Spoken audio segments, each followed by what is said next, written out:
حالا بعد از اینکه شامپو رو زدیم قشنگ چنگتون رو زدیم 2 مرتبه آب میگیریم جای ممنوعه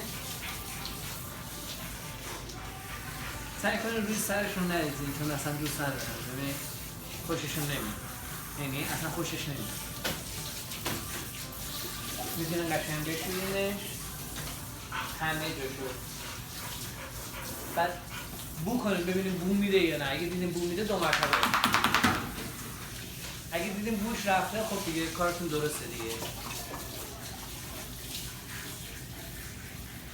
اسم این سگ ما لوسیه خیلی هم لوسه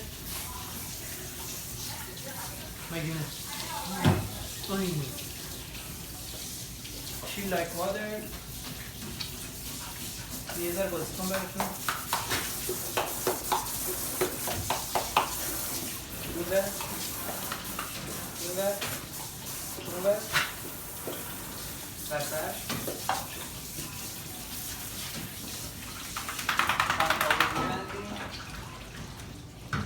میریم تو کار کاندیشنر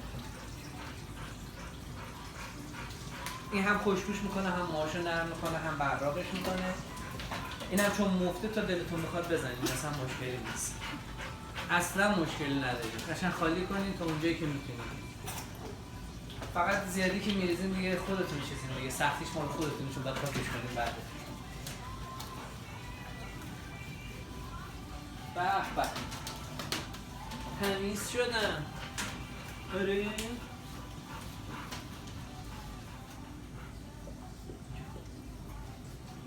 خوشت میاد؟ دوست داری؟ نگاه کن سلام کن بگه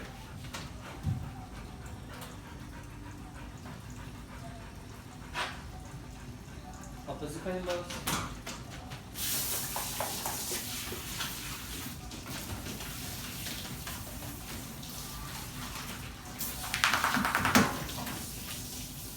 حالا اینجا راحت ترش رو سنش یا تو خونه؟ مسلما اینجا قیمتی هم نداره خیلی ارزونه چه تبلیغ هم کردیم واسه پتکون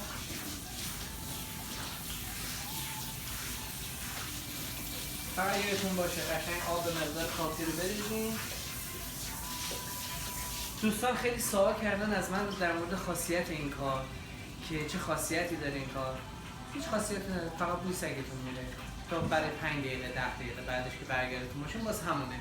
ما فقط خودمون رو میذاریم سر کار که دلمون خوش شستیمش تمیز شده تا برنامه بعد